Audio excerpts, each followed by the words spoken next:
23 मार्च करारदाद पाकिस्तान या यौम पाकिस्तान तजदीद अहद वफा का दिन। इसी दिन की मुनासबत से पाकिस्तान कोस्ट गार्ड के ज़ेर एहतमाम बोट रेस का मुकाबला हुआ।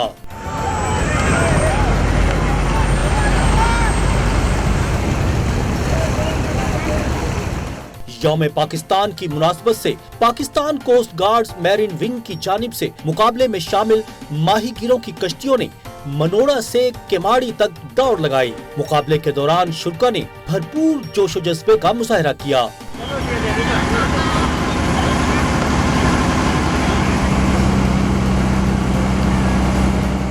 बोट रेस के इस मुकाबले में 25 कश्तियों ने हिस्सा लिया। इस मौके पर बड़ी तादाद में इलाके के मौज़िज़ीन भी मौजूद थे।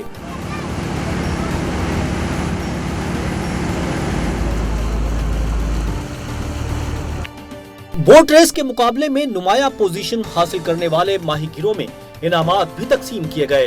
दूसरे नंबर पर आने वाली बोट अल कोहिनूर मालिक शोएब। तकरीब के मेहमान ख़ुसूसी director general Pakistan coast guard brigadier Saqib Qamar ने शुरा से खिताब के दौरान कहा कि मुकाबले का मकसद जज्बा हुब्बुल वतनी को उजागर करना था और इस तरह की सरगर्मियां मुस्तकबिल में भी जारी रहेंगी।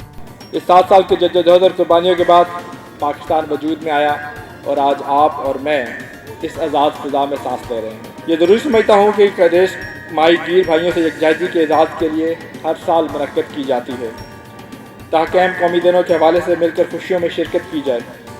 माहीगीर इस मुल्क के और खुसूसन सिंध और बलूचिस्तान की साहिली पट्टी का सरमाया है। मैं इस हवाले से अपने माहीगीर भाइयों को ये भी कहना चाहता हूँ कि वो ना सिर्फ अपने मौजूदा तरीक़ेकार को बेहतर करें बल्कि आने वाले दिनों में जब तमाम दुनिया तरक्की के रास्ते पर चल रही है तो हमें भी जदीद तरीक़ों को अपनाते हुए अपने रोजगार और वसाइल को तरक्की देनी होगी। ब्रिगेडियर साकिब कमर ने इस अज़्म का इज़हार किया कि पाकिस्तान कोस्ट गार्ड्स और माहीगीरों के दरमियान मोहब्बत और हुब्बुल वतनी की रिवायत कायम और दायम रहेगी।